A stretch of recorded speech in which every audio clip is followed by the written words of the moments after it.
Sea alabado Jesucristo y María su Santísima Madre. Bienvenidos a Conservando la Fe. Hoy tenemos como invitado nuevamente al doctor César Félix Sánchez, que ya es un gran amigo de la audiencia de este canal. Y vamos a estar hablando sobre un tema muy importante. Es una doctrina católica que parece que se ha estado descartando en los últimos años. Sin embargo, es una doctrina válida. Es el reinado social de Jesucristo. Una de las causas por las que en Occidente estamos cayendo terriblemente en la desgracia desde el ámbito político es porque los católicos hemos renunciado a que Jesucristo sea nuestro rey y hemos aceptado que Cristo no reine más entre nosotros. Pero sobre este tema vamos a profundizar con el doctor César Félix Sánchez, así es que les invito a que se queden, el programa va a estar muy interesante. Antes de recibir a nuestro invitado, quiero pedirles que me ayuden dándole clic a unos botones para que los algoritmos de YouTube promuevan más nuestro canal y el video. Si ustedes le dan estos clics a los botones que les digo, YouTube va a promover nuestros videos y el contenido de Conservando la Fe cuando alguien haga alguna búsqueda que trate de los temas que nosotros ofrecemos aquí en este canal. Así es que por favor denle clic al botón que dice suscribirte. Eso es muy importante para que YouTube promueva el canal. Un clic al icono de la campanita para que les lleguen notificaciones de próximos videos de Conservando la Fe. Un like al video para que YouTube promueva el contenido específicamente de este video. Si quieres apoyarme, da esos clics por favor. Y por último, compartan para que el mensaje llegue a más personas. Les pongo en pantalla también las plataformas en las que pueden encontrar Conservando la Fe, así búsquenlo y van a encontrar los audios de todos nuestros programas para aquellos que les conviene más el formato de audio. Finalmente aquí les estoy poniendo en pantalla ahora las redes sociales en las cuales pueden seguir un servidor. Les recomiendo mucho darse de alta por medio de WhatsApp para recibir notificaciones importantes de nuestros contenidos y también les recomiendo unirse a nuestro canal de Telegram, ahí está como nos pueden encontrar, @conservando la fe, porque a través de Telegram estoy subiendo con cierta frecuencia archivos de audio breves sobre temas de lo que sucede en la iglesia que no alcanzo a comentar en los videos del canal de YouTube. Así es que les recomiendo darse de alta en WhatsApp y Telegram. Gracias a todos por su confianza y por su apoyo. Muy bien, tenemos ya finalmente aquí en pantalla nuevamente al doctor César Félix Sánchez que nos acompaña desde Arequipa, Perú. ¿Cómo te encuentras, César? Muy bien, padre. Contentísimo de poder volver a conversar con usted. Igualmente, tanto yo como nuestra audiencia estamos contentos de tenerte en este canal. Y bueno, pues vamos a hablar el tema del reinado social de Cristo. Eh, ¿De dónde viene esta idea del reinado social de Cristo? Es quién lo inventó, de dónde salió, ¿verdad? Cuéntanos algo sobre esto, porque es algo es un tema del que poco se habla ya en muchos ambientes eclesiales.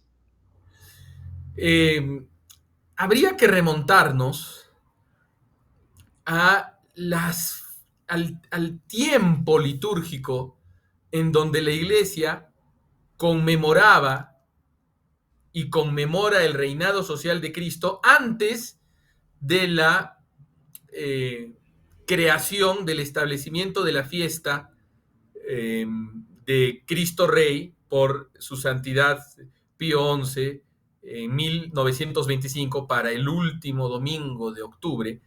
Antes de la promulgación de esa fiesta ya había un correlato litúrgico del reinado social de nuestro Señor Jesucristo, que era la Navidad, que era el tiempo de la Navidad, donde se resalta mucho la reyesía de Cristo, especialmente en la fiesta de la Epifanía. Y hay un padre de la iglesia que decía lo siguiente, ¿no? Eh,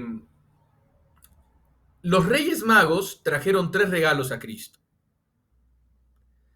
El incienso como Dios, la mirra como hombre, porque recordemos que la mirra es un ungüento para el embalsamamiento y era utilizada también de manera medicinal por los pueblos antiguos.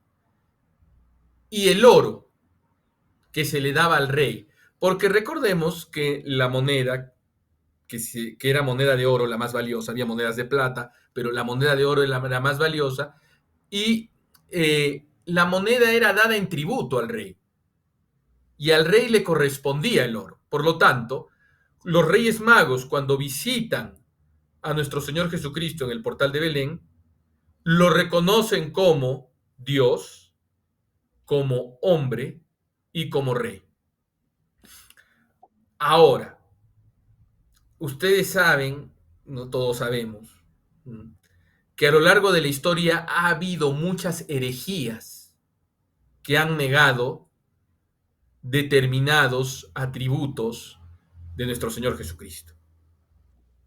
Por ejemplo, los arrianos han negado que nuestro Señor fuera verdadero Dios. Los monofisitas negaban que nuestro Señor fuera verdadero hombre.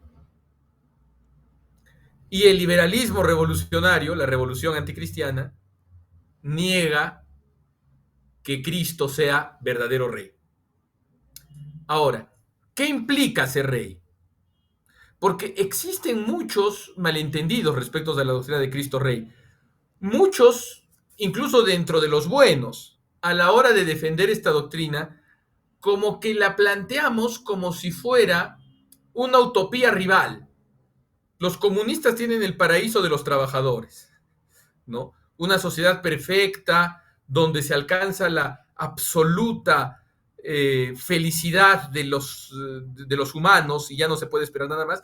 Y el reinado social de Jesucristo sería como la alternativa a eso.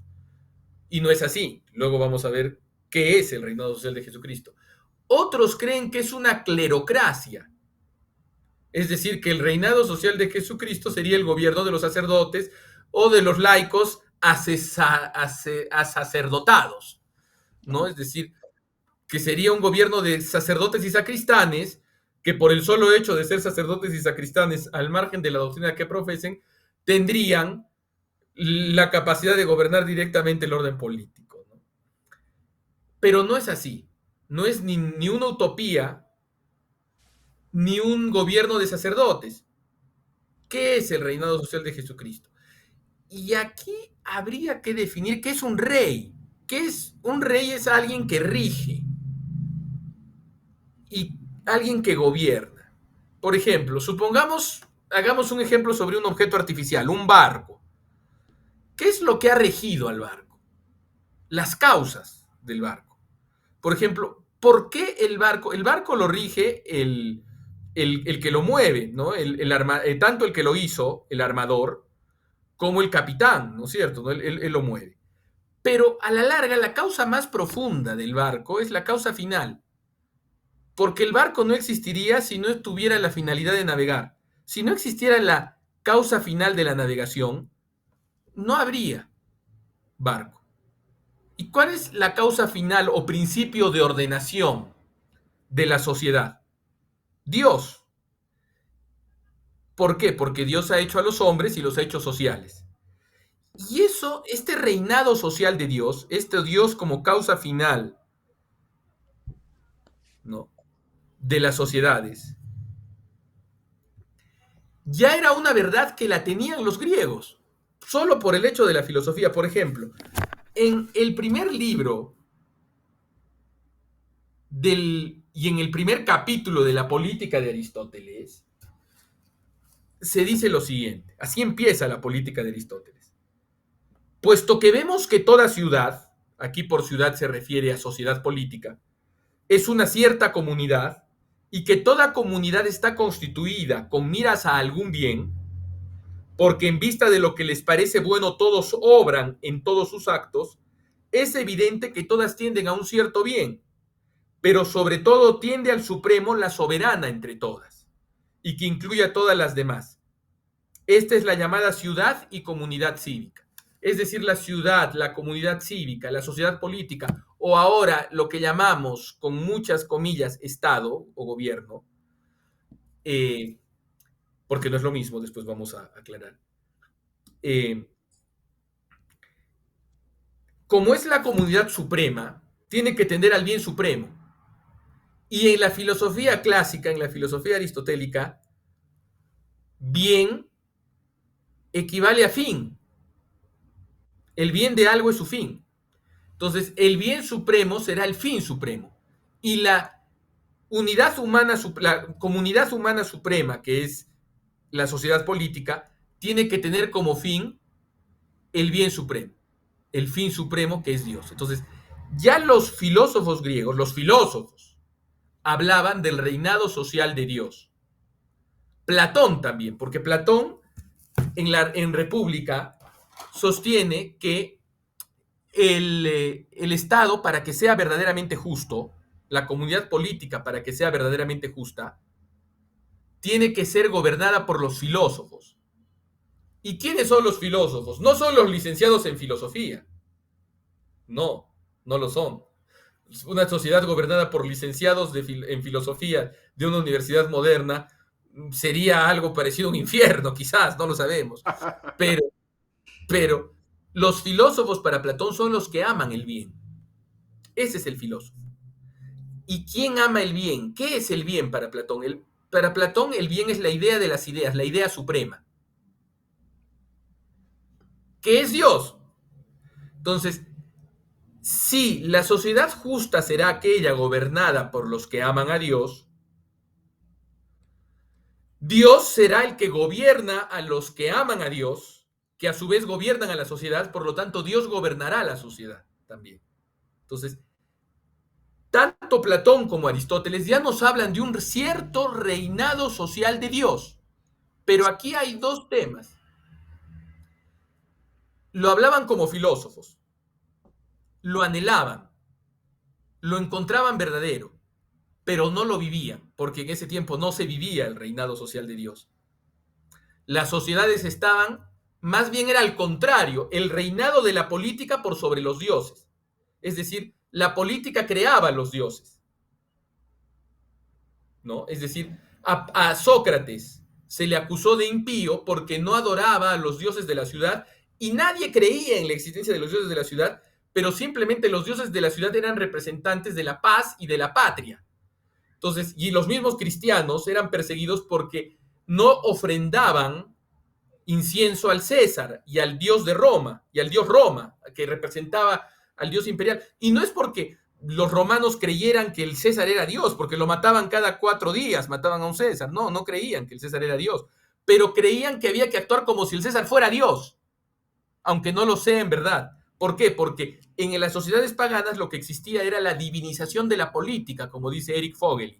Es decir, creer que el Estado es Dios o el rey es Dios y por eso el rey establece un Dios que todos tienen que adorar aunque no crean en él por la conveniencia política de adorarlo. Y los cristianos se rebelaban contra adorar como Dios a alguien que ellos sabían que no era Dios. ¿Y qué ocurre? Eso ocurría en las sociedades paganas, pero los pensadores paganos verdaderos, los que no eran paganos, en verdad eran pensadores de origen pagano, pero en verdad llegaron a una especie de monoteísmo por la filosofía. Estos grandes filósofos, los socráticos mayores, Platón y Aristóteles, anhelaban este reinado social de Dios, pero en las sociedades de su tiempo no se veía ese reinado social de Dios. Y ellos como que intuían la necesidad de un impulso de lo alto.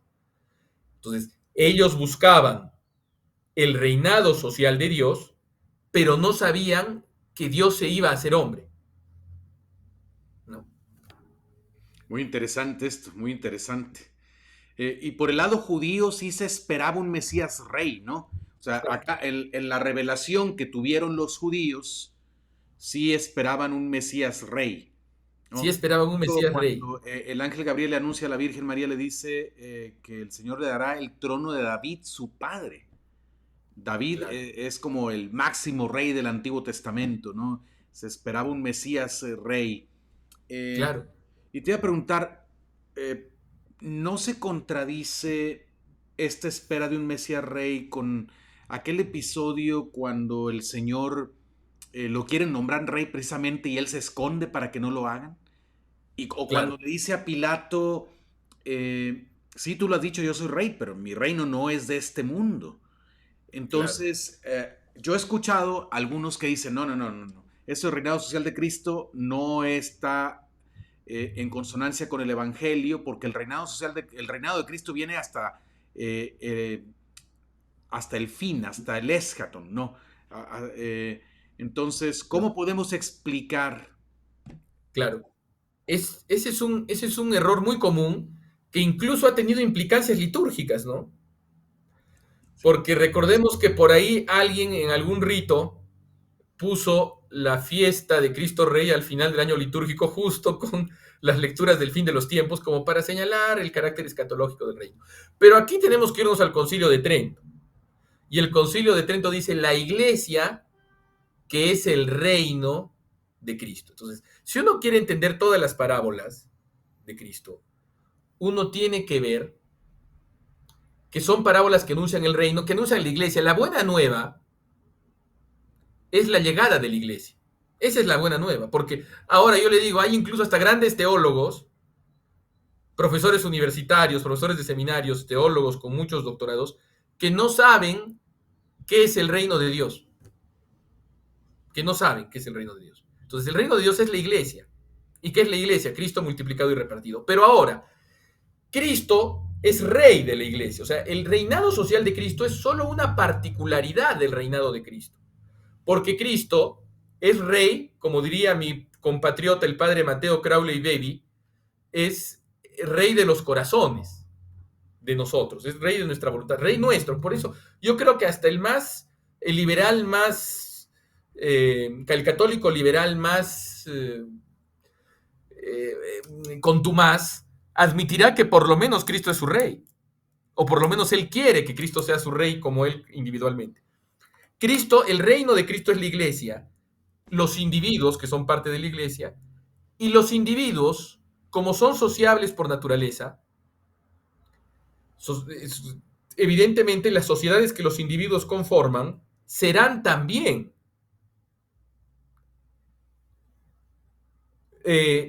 sujetas a la reyesía de Cristo.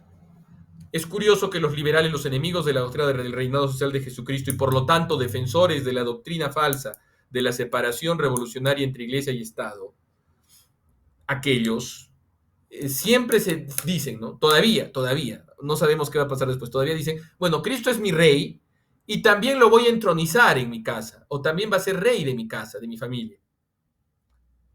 Pero más no, ¿no? Entonces, claro, para entendernos, Cristo, el reino de Cristo es más grande que el reinado social de Cristo. Es más grande. Es la iglesia, que es Cristo multiplicado y repartido a través de los sacramentos. Y como los bautizados estamos en sociedades, también es Cristo rey de estas sociedades, así como es rey de nosotros y es rey de la iglesia. Ahora, Cristo es rey de nosotros en esta vida y también en la siguiente. E incluso si nosotros nos rebelamos contra su reinado, Cristo sigue siendo nuestro rey. De la misma manera que un súbdito rebelde de un rey sigue siendo legítimamente súbdito de ese rey, a pesar de que se rebele, ¿no? Entonces, yo creo que era una verdad hasta el siglo XVIII unánimemente aceptada. E incluso en nuestras sociedades, Cristo reina, por lo menos en el Perú. Hay señales, y en México también, aunque ustedes han sufrido mucho el laicismo masónico, pero hay muchas señales del reinado social de Cristo, es decir, de cómo el evangelio de Cristo influye y gobierna la sociedad, empezando por el día domingo. El día domingo, como día de descanso para la sociedad, para creyentes y no creyentes, es una manifestación del reinado social de Jesucristo. Porque aquí tú tienes un elemento del evangelio y de la doctrina católica, que es la santificación del domingo, que es puesto como ley para toda la sociedad. Católicos, no católicos y todos. ¿Por qué? El laicismo pleno debería decir, señores, esto es de una religión. Y no podemos privilegiar tampoco a los judíos que son sábado, ni a los musulmanes que son viernes, sus días santos. Así que vamos a hacer el miércoles como día de descanso. Y nadie ha hecho eso. Nadie ha hecho eso todavía, que sepamos. La Revolución Francesa sí lo hizo, que abolió la semana incluso, porque dijo la semana tiene connotaciones, como todo el mundo va a estar con la semana es algo cristiano. Los 7 días, que son la creación del mundo y el descanso, ¿no? Los 6 días y la creación del mundo, eso es algo cristiano, no. Vamos a abolirla y la vamos a reemplazar con la décadi. O sea, el día lo dividieron en 3 décadis, 10 días y con un día de descanso a veces. Entonces, otra cosa, en el caso del Perú, por ejemplo, el artículo 50 de nuestra Constitución reconoce la importancia de la Iglesia Católica en la formación histórica y moral del pueblo peruano y le presta su colaboración. Y aunque abajo dicen, y no descarta establecer igual colaboración con otras confesiones, lo cierto es que con la única con la que hay esta gran colaboración es con la Iglesia Católica. Y por eso, por ejemplo, no solo están los domingos, sino están los días, las fiestas de guardar católicas, son días feriados en el Perú, para todos. Reinado social de Cristo. Y en los colegios nacionales se enseña religión católica, salvo dispensa, salvo alguien que en conciencia diga, los padres de algún niño, que en conciencia digan no podemos soportar la religión católica, así que hacen una dispensa ante el colegio que les dispensa del curso de religión católica, pero por default, podríamos decir, la religión que se enseña en las escuelas públicas es la religión católica. Y esas son señales del reinado social de Jesucristo. Y también nuestras autoridades asisten al culto público. Ahora, hay mucho laicismo en el Perú, evidentemente, ha ido creciendo, pero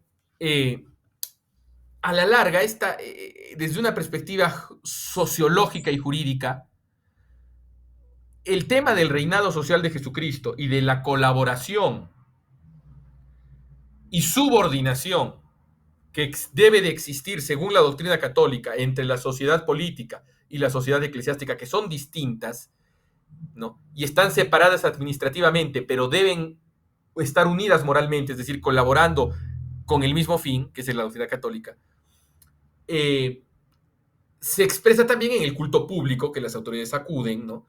Y en otras circunstancias podría ser mejor, en el Perú sí, por supuesto, pero a la larga esta verdad nos enseña algo que es, yo creo, sociológicamente comprobable y jurídicamente también. Tenemos 2 alternativas. O el Estado, es decir, los políticos y su aparato, están al servicio de la sociedad, o el Estado es el dueño de la sociedad. Si el Estado está al servicio de la sociedad, si los políticos están al servicio de la sociedad y son un instrumento de la sociedad, es lógico que si la sociedad es cristiana, el Estado sea cristiano. En cambio, en las doctrinas laicistas, que están contra el reinado social de Jesucristo, el Estado es el enemigo de la sociedad y a la vez el padre de la sociedad. No le interesa lo que piense la sociedad. El Estado la reforma y el Estado más bien debe traer una doctrina para transformar a la sociedad. Y ese es el laicismo, que es una religión también. Decía Donoso Cortés que todo es religión. Y es cierto, muchas doctrinas o todas las doctrinas políticas tienen un elemento teológico. Y un elemento teológico confeso o no confeso. Por ejemplo, ¿qué está detrás de la revolución? La idea de la inmaculada concepción del hombre, que es una idea totalmente dogmática, es decir, no está comprobada, es decir, la idea de que el hombre es perfecto y puede crear una sociedad perfecta. Esa es una idea que no está comprobada y que es falsa porque la historia la demuestra como falsa. Pero esos son los presupuestos, es decir, hasta el laicismo y los liberalismos y las revoluciones tienen todos dogmas implícitos, ¿no? Que los imponen a través de la escuela. Entonces, en cambio, en el reinado social de Jesucristo, más bien el Estado es un instrumento de la sociedad que ya es cristiana, porque ojo, para que Cristo reine de una manera más plena en acto en las sociedades, tiene que haber cristianos. Para que haya cristiandad, tiene que haber cristianos. Si no hay cristianos, no se puede. Tiene que haber cristianos. Y esto históricamente también eso lo entendieron los cristianos desde el principio, ¿no? Yo creo. En cuanto tuvieron la libertad, eh, y después de que cayó el Imperio Romano en Occidente y fueron surgiendo las naciones, fue un proceso muy largo porque vinieron las inmigraciones de los bárbaros, pero cuando fueron surgiendo las naciones se fue conformando la cristiandad, pero eran naciones cristianas, ¿verdad? Se reconocía a Jesucristo como el rey, ¿no? Los reyes cristianos sabían que no quiere decir que haya un sistema perfecto, por las fallas vienen del hombre, ¿no? Pero los reyes cristianos tenían la conciencia de recibir su autoridad de Dios, ¿no? ¿Si era así o no? Claro, ellos sabían que la autoridad la recibían de Dios. Y eso no suena, porque ¿qué ocurre? Estamos tan rodeados de lugares comunes y leyendas negras y falsos sentidos comunes revolucionarios, que a veces la idea de que el rey se sentía responsable ante Dios nos parece más bien una carta blanca para el rey, ¿no? Que el rey era, yo solo soy responsable ante Dios. O sea, para una persona que cree en Dios y que gobierna a personas que creen en Dios, no hay nada más terrible y temible que tener que responder ante Dios. Porque, ¿qué ocurre? Eso se ve en una anécdota que contaban de un preso en Italia, que a un delincuente que lo estaban juzgando en Italia le preguntaron. Era un tiempo en donde había la polémica sobre quitar las cruces de los juzgados en Italia. Todavía en el Perú tenemos cruces en los juzgados, ¿no? Y en muchos países las tienen también. Entonces, y en Italia tenían también cruces en los juzgados. Y había toda esta polémica de sacar las cruces porque el Estado es laico, etc. Y le preguntaron a un delincuente que estaba siendo juzgado y le dijeron, oiga, ¿y usted quiere que se saquen las cruces del juzgado? Y él dijo, no, porque cuando yo veo al crucificado en el juzgado, yo sé que hay alguien superior al juez y que el juez no es el Dios de la sala. En cambio, cuando quitan la cruz, se queda solo el juez y el juez es el Dios de la sala. Entonces, que haya una referencia en donde tanto el juzgado como el juez sepan que existe alguien sobre ellos, es una garantía de que no haya totalitarismo y de que no haya abuso de poder. Por eso todos los grandes totalitarismos han intentado quitar las cruces. Hitler, por ejemplo, intentó quitar las cruces en Baviera, en las escuelas. Y hubo la primera manifestación contra Hitler hecha por alemanes fue por los bávaros cuando el Gauleiter Wagner, creo que era el nazi que gobernaba Baviera, intentó quitar los crucifijos. Y era en el año 42 todavía, es decir, cuando la fortuna le sonreía todavía a Hitler, ¿no? La fortuna bélica le sonreía.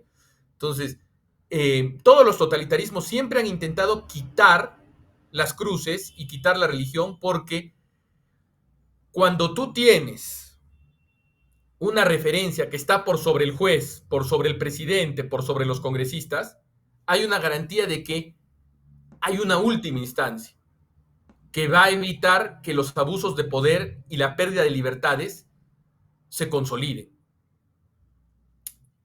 Y en verdad eso lo ha demostrado la historia, ¿no? Todos los totalitarismos han sido laicistas en ese sentido. Y cuando reinó Cristo, es decir, en la época medieval, en la época de la cristiandad, es donde se originan las libertades europeas. Por ejemplo, a partir de la Carta Magna, de los fueros de Navarra, de los fueros de los reinos españoles medievales, de las actas de derechos de Hungría y de Polonia, de reinos cristianos en donde se reconocía un límite al poder del príncipe. Todo esto se origina en el medioevo, que fue una época donde reinó Cristo sobre las sociedades.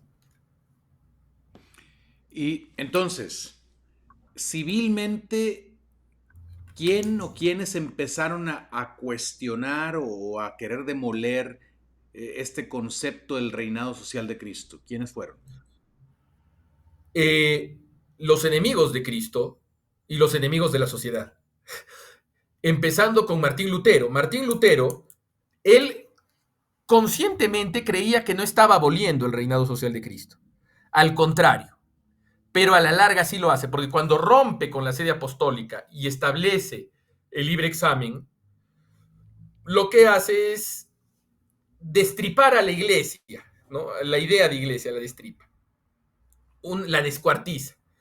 Una parte la pone en el corazón del hombre y dice, la suprema autoridad es mi corazón, que está corrompido, pero que por alguna razón misteriosa sí es la suprema autoridad, porque mi libre examen es el que me dice en qué creer, no el magisterio, no la tradición, y es el que me dice en qué creer. Y por otro lado, al hacer esta iglesia donde todos son individuos, como decía, a veces le atribuyen esta frase a una princesa alemana y a veces se le atribuyen a Madame de Staël, que es una literata franco-suiza, que es que no existe la iglesia protestante. Cada protestante es su propia iglesia. Entonces, cada protestante es su propia iglesia. Entonces, como eso abole la idea de iglesia, ¿qué puede unir a todos estos individuos, cada uno de ellos con el libre examen, si ya no los puede unir la teología? Los tiene que unir una vaga unidad administrativa que esté en manos de aquel a quien todos reconocen como autoridad, que es el príncipe. Entonces, el rey se vuelve el jefe supremo de esta pseudo iglesia conformada por una federación de individuos que cada quien va por lo suyo. Y eso significa que esta relación entre iglesia y Estado en el protestantismo acaba convirtiendo a la iglesia, lo que podría ser una especie de iglesia, en una suerte de ministerio de vivienda o de oficina de identificación, es decir, en un ministerio más donde todos participan, ¿no? O sea, por ejemplo, todos, no sé, en el Perú tenemos algo que se llama la RENIEC, el Registro Nacional de Identidad, el Registro Nacional Electoral y de Identidad, ¿no? Donde nos emiten nuestros DNIs, nuestros documentos. Todos estamos ahí, aunque no creamos en la RENIEC. Entonces, yo en lo personal solo voy a la RENIEC para sacar mi documento y no considero que sea una institución virtuosa, no la amo, nada. Entonces, la iglesia acaba convertida en una especie de ministerio que no exige mucho, gobernada por el príncipe. Entonces, solo queda el Estado. Solo queda el Estado. Y después, la masonería, que como sabemos fue el órgano fundamental a la hora de provocar la Revolución Francesa, cosa demostrada por historiadores serios como Augustin Cochin y Fouret, François Fouret, a través de las sociedades de pensamiento. La masonería, evidentemente, su objetivo fundamental es traer el reino del hombre, poner al hombre en lugar de Dios. Ese es su objetivo exotérico, en la medida en que pueda decirse, fundamental. Y el instrumento principal para conseguirlo es la laicización, la descristianización, a través de primero la multiconfesionalidad y después el laicismo. Multiconfesionalidad, laicismo generan descristianización y descristianización genera reino del hombre en el plano exotérico, en el plano político. Y en el plano metapolítico, místico, religioso, reinado del demonio, satanocracia y venida del anticristo, en pseudo gloria y en pseudo majestad, ¿no? Entonces, ellos son los que han establecido eso y dominaron la educación también, porque ocurrió aquí un fenómeno interesante que yo creo que es la Revolución Francesa definitiva. En el siglo XIX, ya los franceses se cansaron de las revoluciones. La última revolución del siglo XIX fue la Comuna de París, que terminó con la ejecución de Monsieur Darbois, que era el obispo de París, y todo el mundo se quedó asqueado, hasta los masones se quedaron asqueados. Y Francia parecía volver al cristianismo, ¿no? Francia se recupera de la Comuna de París y de la derrota con los prusianos y se desengaña y dice, creo que tenemos que reandar. Ya no dinastías ilegítimas, ya no revoluciones, volvemos a la monarquía. Y eso se frustra después y sería interesante conversar de por qué se frustra, porque la historia de Francia es siempre muy interesante. La conocemos poco en Hispanoamérica, ¿no? Pero es muy interesante. Es la historia, o sea, para los que estudiamos el fenómeno revolucionario y que ahora se vive en carne propia en la iglesia, la historia de Francia es muy interesante, muy interesante. Pero bueno, podemos hacer un especial de historia de Francia, sí, de la historia secreta de Francia, o la historia mística de Francia después. Pero bueno, entonces se asquean pues de la revolución y estaban por volver. Y hay un problema por la bandera, porque el heredero era el heredero legitimista, el conde de Chambord, que no quería ascender al trono francés con la tricolor, que era la bandera terrorista, la bandera de los revolucionarios. Y bueno, eso bloquea la restauración monárquica, pero por más de 10 años, el mariscal MacMahon, que es el presidente de establece una república. El mariscal MacMahon era personalmente monárquico, pero él dijo, vamos a establecer una república transicional porque la gente quiere la monarquía y va a seguir eligiendo la monarquía, y cuando ya se arreglen los reyes, cuando ya los nobles, las familias reales arreglen sus problemas dinásticos, ya lo vamos a restablecer. Y así duró 10 años hasta que hubo una sola elección donde ganaron los republicanos. Y en esa primera elección donde ganaron los republicanos ganaron y dijeron, no nos la van a volver a hacer jamás. Jamás vamos a permitir que vuelva a ganar una elección la monarquía. Porque hay que recordar que incluso en elecciones que se hicieron inmediatamente posteriores a la Revolución Francesa, como la elección de 1797 bajo el Directorio, fueron elecciones donde ganaba el monarquismo, pero los revolucionarios anulaban las elecciones. O sea, en la elección de 1848, la primera con sufragio universal, ganó el Partido del Orden de Luis Napoleón. Es decir, siempre que había... O sea, estos revolucionarios hacían la revolución para que el pueblo vote. Y cuando el pueblo votaba por el rey, entonces ellos hacían algún truco. Siempre. Que es parecido a la sinodalidad, ¿no? Sinodalidad, ¿no? Un poco así. Entonces, el asunto es que ellos dijeron, lo vamos a evitar. Cuando ganaron la primera elección, ya en la década de 1880, lo vamos a evitar. Y ahí aparece una figura, un masón llamado Jules Ferry. Se escribe Jules Ferry. Jules Ferry, que crea, esto va a ser la verdadera fuerza de la República. Y les llamaban les hussards noirs, los húsares negros de la República. ¿Cuáles eran los húsares negros de la República? Los maestros de escuela. Entonces lo que hace es quitarle a la iglesia la educación, porque Napoleón III le había dado a la iglesia la educación primaria. Le quita la educación y dicen, con el rollo, ¿no? Vamos a hacer educación gratuita, libre y universal y básica para todos. Y vamos a mandar hasta el último lugar de Francia a un profesor, a los húsares negros, y con su uniforme negro. Y en menos de una generación, ya los monarquistas no volvieron a ganar elecciones.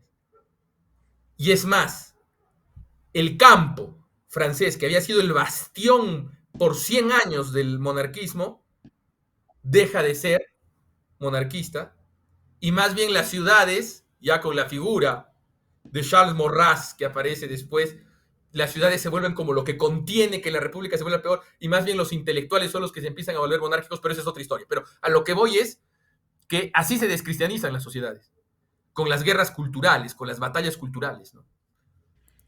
Sí, por eso, pues sí, los gobiernos laicistas siempre tratan de controlar la educación, efectivamente, ¿no? Y tiene razón, tiene mucho sentido lo que dices.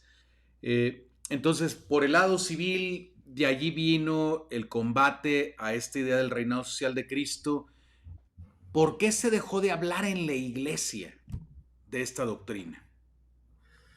En simple, porque el mismo proceso revolucionario que ocurrió fuera de la iglesia entró dentro de la iglesia. ¿Cómo fue eso? Fue mediante el ayornamiento. ¿Qué ocurrió? Esta es otra historia que también tiene que ver mucho con la historia de Francia, ¿no? Porque, ¿qué ocurre? Aquí hay una serie de malos entendidos. O sea, en primer lugar, en simple, el capital humano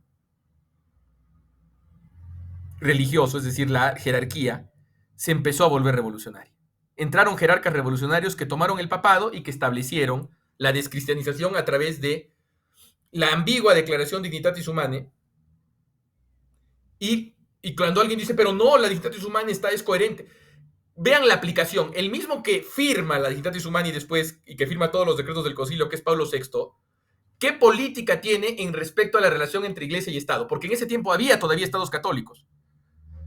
Y hay que ver, si uno quiere ver qué intención tenían los que hicieron la Dignitatis Humanae, que vea cuál fue la política de Pablo VI respecto a España, que era el Estado católico en aquella época, uno de los estados católicos de aquella época, a través del nuncio Luigi D'Adaglio, que fue un nuncio que prácticamente desarma a la iglesia española la llena de personas como el cardenal Tarancón, que incluso incentivaban a los constituyentes católicos en la Constitución del 78 a que no tengan ninguna mención a Dios en esa Constitución, hasta la Constitución del Perú, que era del 79 y luego la del 93, como no teníamos, gracias a Dios, no le interesábamos a Pablo VI tanto, y además la Constitución la sacamos en el 79 ya en el primer año del Papa Wojtyła, como no le interesa, gracias a Dios los nuncios eran gente que estaba pues ahí comiendo ceviche, no sé, haciendo turismo en Machu Picchu, pero no se dedicaban a destruir la fe de los constituyentes. Y los constituyentes, en una constituyente que tenía un tercio de izquierda, de extrema izquierda, que no firmó la Constitución, y que el otro tercio era un partido social cristiano, un partido democristiano, y el otro tercio era un partido de origen masónico semejante al PRI mexicano, que era el APRA, esa Constitución menciona a Dios, pero la Constitución española no menciona a Dios. Entonces, eso se hizo. ¿Y por qué se hizo? Y aquí es toda una historia fascinante que también tiene que ver con la historia de Francia. Porque, ¿qué ocurre? Maurras, Charles Maurras, era un intelectual ateo francés. En este periodo donde Jules Ferry y la Tercera República empiezan a descristianizar Francia, fines del 19, inicios del 20, ¿no? Y en ese periodo, Maurras se da cuenta, que no era creyente, se da cuenta que la Iglesia Católica es la única garantía de la grandeza de Francia. Y desarrolla un movimiento político. Él como autor tenía errores, porque era un ateo, era un relativista, era un esteta, ¿no? Tenía muchos errores. Pero el movimiento que él hace recoge a mucha gente católica, pero recoge a mucha gente que era positivista y atea, pero que también admiraba a la religión católica como un mecanismo para crear la grandeza de Francia. Ahora, eso era un poco paganoide, ¿no? Es decir, utilizar a la religión por razones políticas, sí, tenía su elemento. Y por eso San Pío X, cuando le dicen, mire estos errores de Maurras, que está trayendo a muchos católicos, claro, él, lo que dice San Pío X es, estos errores son condenables, los de Maurras, no los de la Acción Francesa, los de Maurras como persona, son condenables, pero no hay que condenarlos, porque eso puede perjudicar a este partido que en lo político es bueno, y es el partido de los católicos en lo político de la Acción Francesa. Pero bajo Pío XI, en 1926, Pío XI decide condenar a la Acción Francesa. Por muchas influencias, principalmente de la Secretaría de Estado venían estas influencias, porque, y eso lo conversaremos en otra ocasión, gran parte de los problemas de infiltración vienen de la Secretaría de Estado, desde los tiempos del cardenal Rampolla del Tíndaro, secretario de Estado de León XIII. Si se puede hablar de infiltración ahora que la palabra está de moda, la palabra infiltración está de moda. Entonces, si ha habido una infiltración, empezó no por los progresistas, porque los modernistas y progresistas teológicos eran expulsados rápidamente. Los que les volvieron a abrir la puerta fueron los diplomáticos, los políticos de la Santa Sede, la Secretaría de Estado. Bueno, presiones de la Secretaría de Estado, presiones también de la República Francesa, que veía una amenaza en la acción francesa y que siempre le vendieron a partir de una figura que era un masón moderadoide llamado Aristide Briand, que era presidente de la República Francesa en aquel tiempo, que le dice, como que trata de sondear a la iglesia y decirle, mira, podemos alcanzar un status quo luego de la Primera Guerra Mundial, pero ustedes tienen que matarme a estos imbéciles, ¿no? Que están ahí molestando, ¿no? Entonces, y bueno, se produce la condena de la acción francesa. Entonces, el decreto de los errores de Maurras, que ya estaba en el Santo Oficio desde algún tiempo, sale y sale muy riguroso. Muy riguroso. Entonces, ¿y qué ocurre? El episcopado francés que apoyaba a la acción francesa cae en desgracia. Incluso el gran teólogo, el cardenal Villot, renuncia al cardenalato por la condena de la acción francesa en protesta. Y eso hace que la senior pars del clero francés, caiga en desgracia. Incluso el superior del seminario romano de aquel tiempo, que era el padre Henri Lefloche, maestro de Monseñor Lefebvre, ¿no? Y de muchos otros, cae en desgracia también. Toda la gente que estaba comprometida con la acción francesa, ya sea porque la Santa Sede mira con desconfianza, o ya sea que ellos mismos en protestas dan un paso atrás, se van. ¿Y quién ocupa el episcopado? Los mediocres y los democristianos. Y ahí se coloniza el episcopado francés con progresistas. Y la Secretaría de Estado se envalentona también, ¿no? Entonces, Y esa es la primera punta de lanza en el proceso que dará, o sea, y incluso los seminaristas y los sacerdotes jóvenes, democristianos y progresistas empiezan a tener más llegada y es todo un cambio generacional violento que se produce, que acaba generando después que esos obispos se conviertan en el corazón de la Alianza del Rin. Porque la Alianza del Rin, que es el grupo progresista del Concilio Vaticano II, estaba compuesto por alemanes, pero a la larga los obispos alemanes eran movidos por los obispos franceses y por los teólogos alemanes y los teólogos franceses. Los obispos alemanes eran gente que en verdad era muy pragmática. O sea, después de la muerte de la generación heroica de Monseñor Galen, que son, por ejemplo, los obispos que se habían enfrentado a Hitler, los obispos que venían del ancien régime previo a la Primera Guerra Mundial, que eran obispos de principados, que eran príncipes muchas veces. Cuando desaparece esa generación y entra la generación de obispillos de la Acción Católica, entonces eran obispos muy apostólicos, pero que siempre estaban dispuestos a seguir lo que les diga el teólogo modernista de turno. Pero a la larga, Ranner hace solo el daño, el teólogo, que el de Lubac le permite. Porque a la larga la peor nueva teología es la francesa. Es la que abre la puerta a Küng y a Ranner. Entonces, y estos también eran muy antidemocristianos. Perdón, muy anti Acción Francesa.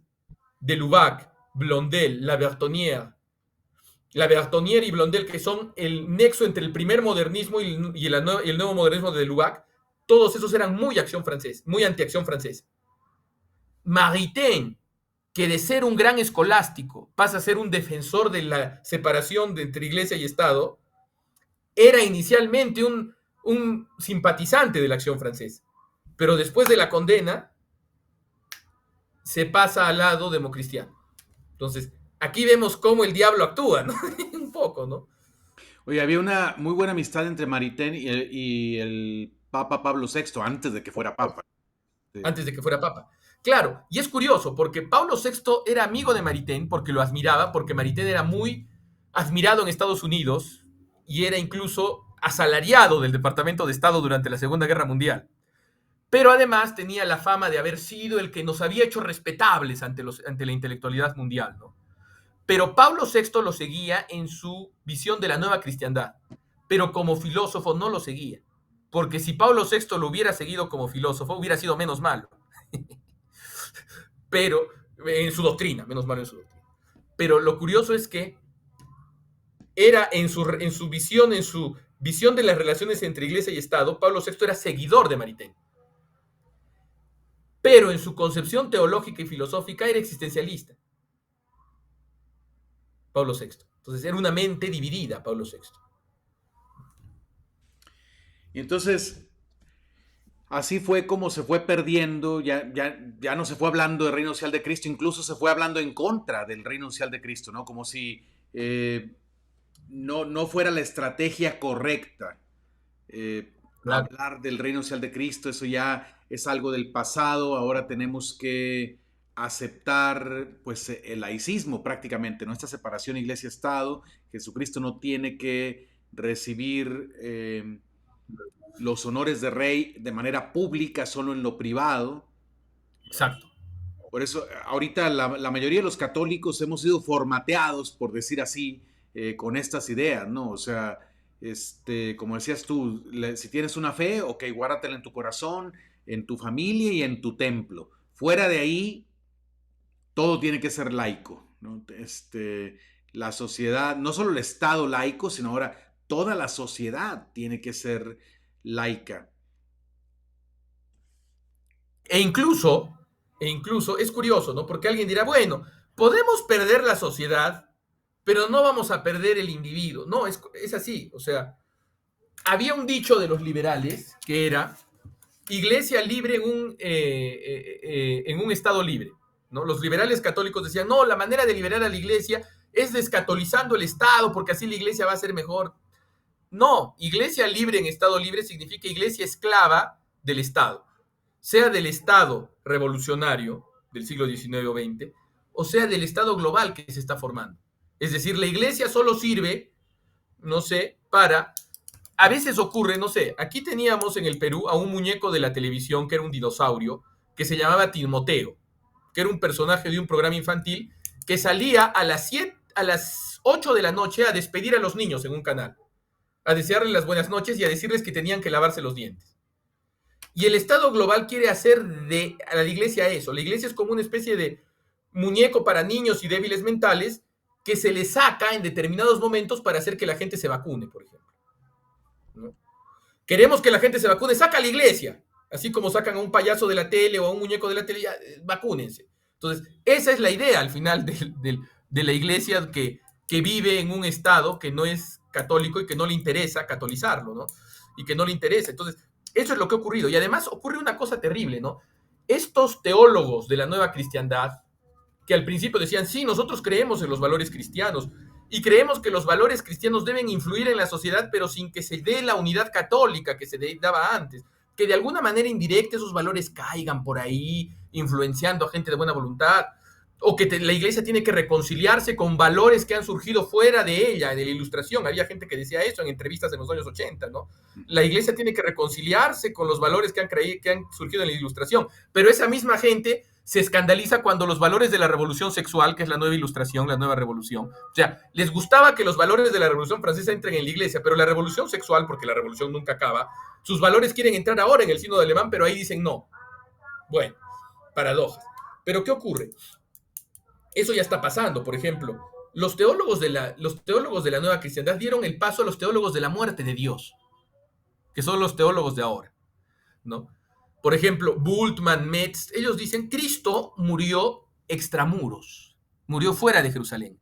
Eso quiere decir que Cristo, a partir del momento de que muere fuera de la ciudad, lo que dice es que la fe cristiana no tiene nada que ver con la sociedad.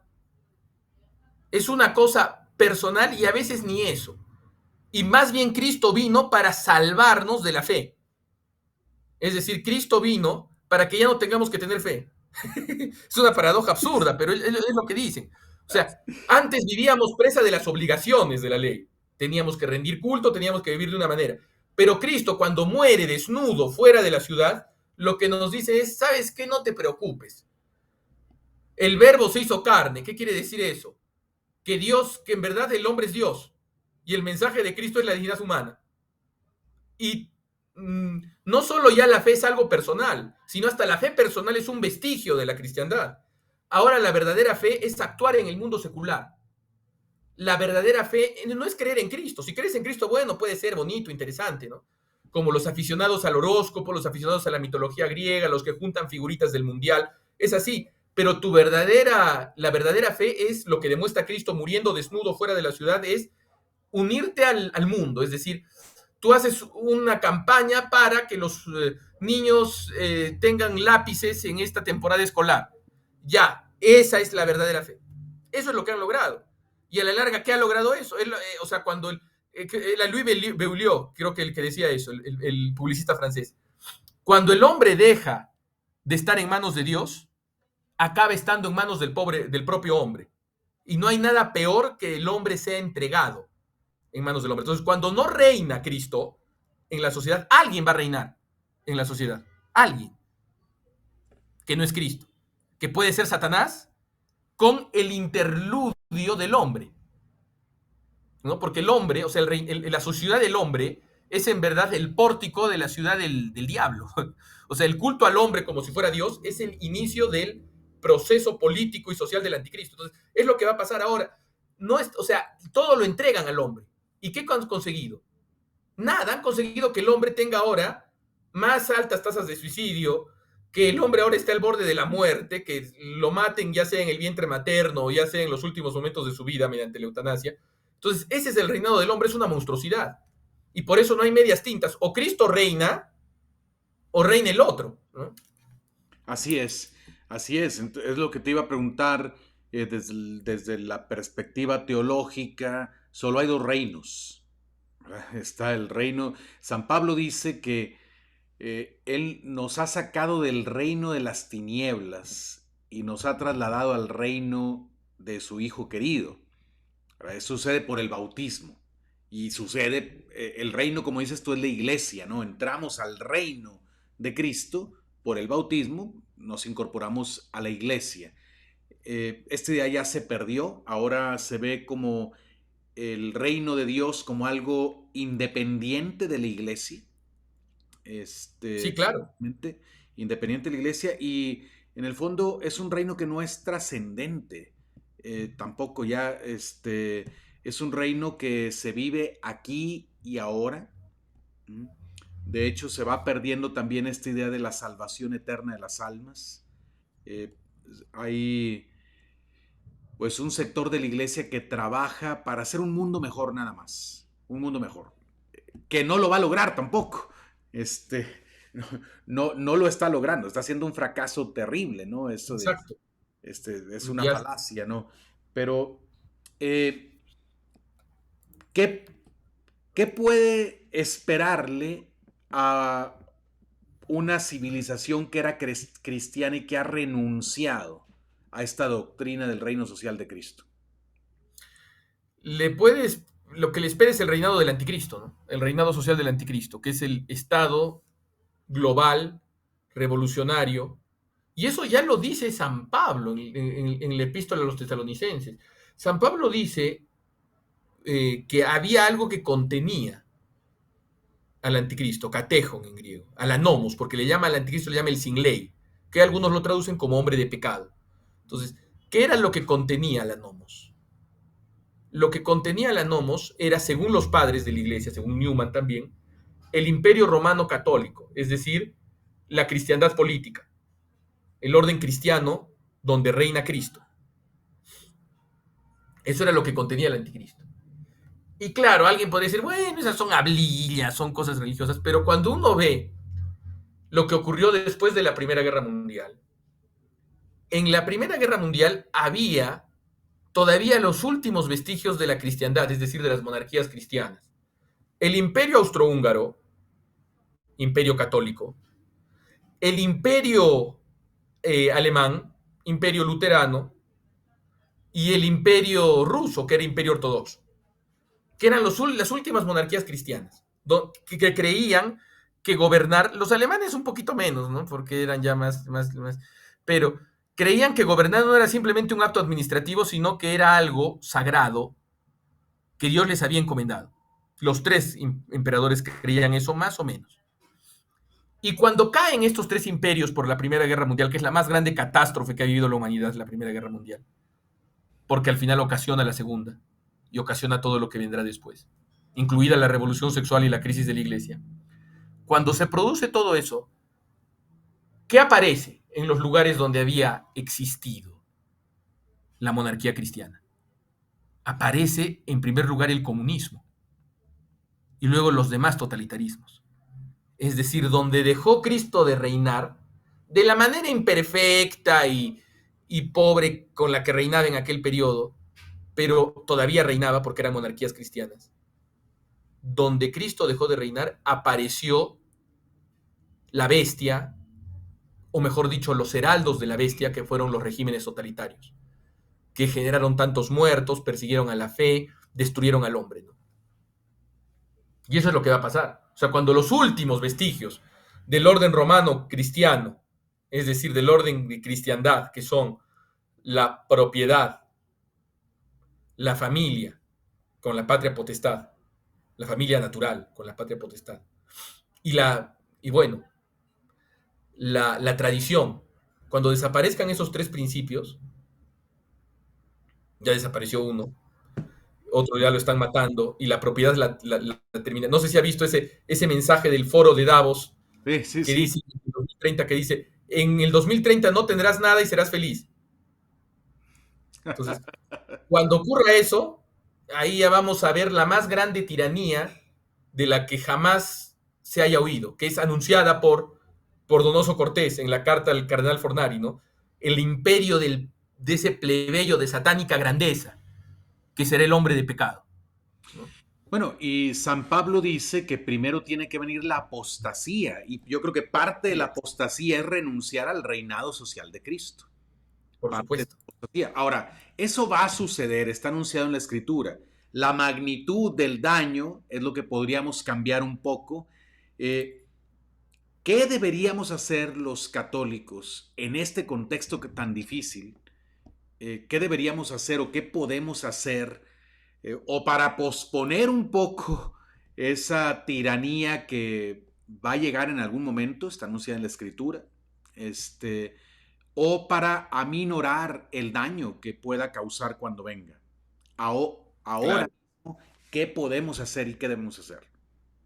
Bueno, en primer lugar, que Cristo reine en nosotros, que reine en nuestro cuerpo, que reine en nuestra alma, que reine en nuestra inteligencia, que reine en nuestra voluntad. Porque ¿de qué sirve que nos llenemos la boca del reinado social de Cristo si ni siquiera Cristo reina en nuestro cuerpo? Porque abusamos de nuestro cuerpo con los pecados, ¿no? Yo conozco a mucha gente que puede hacer que polemice, que defienda cosas buenas, y está bien, no está mal, pero que falta muchas veces a elementos de castidad o a otros elementos. Entonces, si es así, va a ser simplemente el reinado social de Cristo va a ser como los mitos identitarios de los indigenistas, ¿no? Es decir, uy, sí, la cristiandad, caballeritos medievales, carlistas, cositas que yo pongo en mi red social, pero es como los izquierdistas que también dicen, uy, en el tiempo de los incas estábamos mejor, en el tiempo de los mayas, la tierra, ¿no? No, no, no, no, no. Cristo tiene que reinar en nosotros, primero. Tiene que reinar en nuestro cuerpo. Si no sabemos gobernar nuestro cuerpo nosotros mismos y que Cristo nos gobierne a nosotros, ¿qué podemos esperar? Nada, o muy poco, ¿no? Somos parte del problema, más bien. pero, pero fuera de eso, hay que apuntalar los principios de la cristiandad, que es el reinado social de Cristo, en un momento histórico determinado, para frenar al anticristo. O sea, defender la familia natural, defender la propiedad, defender la vida, defender las tradiciones, tanto la tradición divina como la tradición eclesiástica y como incluso las legítimas tradiciones humanas de nuestras identidades tradicionales. Todo eso contribuye a frenar al anticristo, porque es como apuntalar el último vestigio del orden romano católico que nos separa del hombre de pecado. Alguien dirá, porque hay de todo ahora, pero bueno, que ya venga el hombre de pecado, porque si viene el hombre de pecado, ya viene Cristo, entonces mejor que ya venga. Que no venga ahora, yo quisiera. No quisiera que venga aquí, que venga después de mi muerte, porque ya lo dice la Escritura. Sí. Que lo dice la Escritura. Esos días serán tremendos, serán de gran tribulación como no la ha visto el mundo, y hasta los justos podrán prevaricar. Y esos días serán acortados solo por causa de los elegidos, porque van a ser bien bravos. Entonces, yo prefiero que eso se demore, para Así que es. se salven más almas y para que uno pueda hacer más penitencia todavía. Sí, sí, sí, y que se salven más almas, eso es muy importante, ¿verdad? Todavía podemos hacer algo, eh, aun si hemos perdido ya bastantes batallas en la cuestión cultural, en la cuestión legal, también en la cuestión jurídica, ¿no? Hemos perdido muchísimas batallas en Hispanoamérica, pero todavía podemos salvar almas, ¿no? Todavía podemos salvar almas. Y si vivimos un catolicismo militante, sin catolicismo militante, esto me recuerda, ¿no? Hablas del reinado social de Cristo, el rey necesita su ejército, un ejército que sea de verdad combatiente, militante, ¿no? Eh, ya se ha perdido también este concepto, que está, yo lo veo ligado a esa idea de Cristo Rey, la cuestión de la iglesia militante, pero ya tampoco se habla de una iglesia militante, ahora somos una iglesia peregrinante, nada más, caminando, sabrá Dios a dónde, pero ya no peleamos contra los poderes de las tinieblas, ya ni siquiera conocemos cuáles son los medios con los que podemos ganarle al reino de las tinieblas. Y bueno, sí es muy importante recordar esta doctrina y, como dices tú, hacer que Jesucristo reine, al menos en el ámbito donde cada uno de nosotros tenemos poder, autoridad, así sea muy chiquito, el ámbito de la vida personal, como dices, pero los padres de familia que tienen sus hijos han recibido la misión de procrear y educar hijos para la vida eterna, pues tienen que establecer el reinado de Cristo ahí en su casa, ¿verdad? Y hacer a sus hijos verdaderos católicos, auténticos católicos, ¿no? Y luego cada uno de nosotros aprovechar el poder que Dios nos da, poquito o mucho, para influir en los ámbitos sociales, ¿no? No tener miedo de eh, manifestarnos como cristianos. Creo que eso es algo muy importante porque, mira, los que pelean por el reino de las tinieblas son cada vez más descarados, ellos no tienen ningún recato, ellos no tienen ninguna vergüenza, ellos no andan pensando si es prudente o no es prudente decir esto, decir lo otro, ellos lo dicen abiertamente, no pierden oportunidad y nosotros muchas veces no, pues hay que respetar, no vayas a hacer sentir mal a tal persona, hay que ver si es prudente decirlo, tal vez no va a ser prudente y los otros nos están atacando por todos lados con todos los medios que tienen y nosotros pensando que tal vez no sea prudente ni siquiera defendernos. Eh, Así lo veo yo. Sí, Pero, totalmente de acuerdo, padre. pero Y hay sí, que luchar porque Cristo reine en la iglesia, ¿no? así es. Entendida como la jerarquía eclesiástica y el pueblo fiel, porque tenemos la paradoja de que antes se daba por sentado de que Cristo reinaba en la iglesia, ¿no? Pero ahora la estructura eclesiástica, por así decirlo, la estructura de poder eclesiástica, a veces parece que está varios paraderos más allá del reinado social de Cristo, ¿no? Entonces, y del reinado de Cristo mínimo y de la fe en Cristo. Entonces, tenemos que luchar porque Cristo reine de nuevo sobre la estructura eclesiástica. ¿Y cómo se lucha? ¿Cómo un laico puede luchar? Rezando, en primer lugar, como siempre, rezando por la conversión de los malos pastores, resistiendo a los malos pastores, es decir, no haciendo lo que ellos mandan hacer, e incluso, por caridad, incluso, hacerles saber sus errores, y apoyando de todas las maneras posibles al clero bueno que resiste. Esa es la manera de hacer que Cristo reine en la estructura eclesiástica también, de nuevo. Sí, sí, esto es muy importante, es muy importante. Próximamente voy a publicar un video, acabo de hacer una entrevista a Monseñor Atanasio Schneider sobre el tema de la obediencia en la iglesia.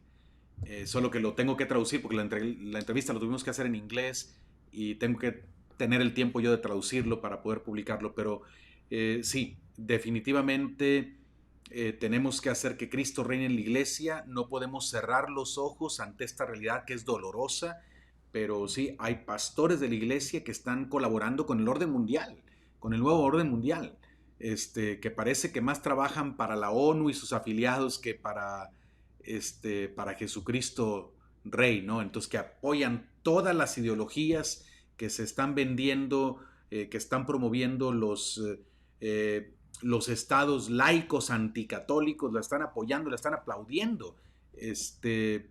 Pastores de la iglesia, ¿no? Gente que Claro, ha sido llamada por Dios a dirigir las almas a la vida eterna, están traicionando su ministerio, ¿no? totalmente.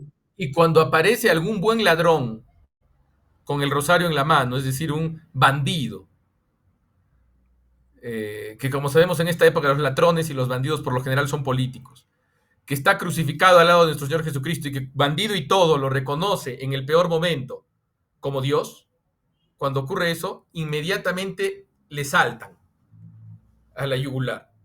En cambio, a los grandes fariseos, a los grandes bandidos del nuevo orden mundial, pero que tienen corbatita y que son muy respetables porque los periódicos no encuentran sus porquerías, a ellos sí alfombra roja, ¿no? Así es, así es.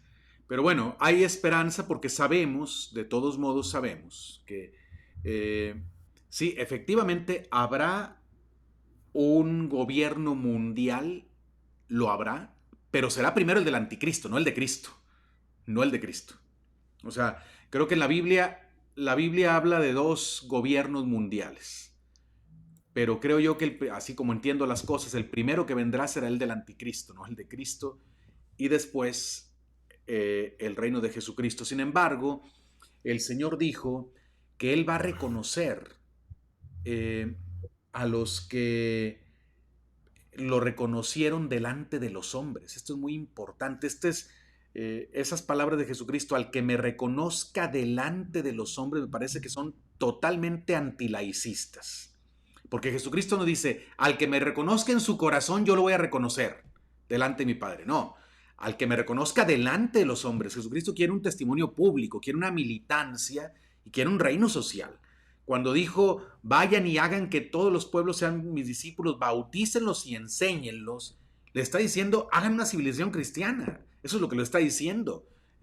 Si todos tenemos que ser sus discípulos, todos estar bautizados, obviamente sabemos que nunca por la imposición, nunca por la fuerza, pero por el testimonio, por la caridad, por la evangelización. Si Jesucristo quiere que todas las naciones aprendan a cumplir todo lo que Él ha mandado, está pidiendo una civilización cristiana, está pidiendo un mundo católico. Pero parece que ya eso se olvidó. Pero bueno, Jesucristo dijo que va a reconocer a los que lo reconozcan delante de los hombres, ¿no? Y también está aquella parábola de el que se fue a ser nombrado rey, ¿no? Y que detrás de él se fueron unos a decir, no queremos que este sea nuestro rey, ¿verdad? Lamentablemente, no solo gente fuera de la iglesia está en ese grupo, sino ahora gente dentro de la iglesia está diciendo, no queremos que este sea nuestro rey, ¿verdad? Pero no me acuerdo, a ver si tú te acuerdas el castigo, porque cuando regresó no dijo a los que no querían que fuera nombrado rey, tráiganlos y mátenlos en mi presencia, no es ahí donde dice esas palabras. Creo que sí, algo de eso. O sea, el castigo, creo que es la muerte, me parece. Sí, no les va a ir nada bien. No, Sí. a quien renuncie por cobardía, por negligencia, por pereza, ¿no? A reconocer a Jesucristo como rey, o peor todavía, se ponga de acuerdo con los que están diciendo, no queremos que este sea nuestro rey, no les va a ir nada bien, porque Jesucristo es el rey, ya lo es, ya lo es. Nos está teniendo paciencia para reconocerlo voluntariamente, pero llegará el día en que Él se imponga, y se impondrá por su fuerza, ¿no? Pero ahora nos da la oportunidad de reconocerlo libremente, ¿no? Así es que, pues sí, es un tema interesantísimo esto del reinado social de Cristo. Estamos llegando ya se nos ha acabado el tiempo, pero te agradezco mucho porque ha sido una lección muy interesante de historia, de teología, de filosofía. Muchas gracias por compartir con nosotros A usted, padre. estos A usted. Es conocimientos y un bueno, placer siempre. tenemos más programas pendientes, ¿no? Entonces, por ahí esta cuestión de la historia de Francia, eso me parece bastante interesante porque sí vemos cómo lo que se dio en Francia está dando ahora Claro, también exacto. fuera de Francia, ¿no? Es la hija mayor de la iglesia, porque el primer reino bárbaro que se convirtió directamente del paganismo al catolicismo fue Francia, mientras que los demás reinos bárbaros se convirtieron del paganismo al arrianismo, siendo perseguidores muchas veces de la iglesia, y luego recién al catolicismo, ¿no? Entonces, la hija mayor de la iglesia, y la hija mayor de la iglesia tiene toda una vocación mística, misteriosa, ¿no? Así, Misteriosa. así es.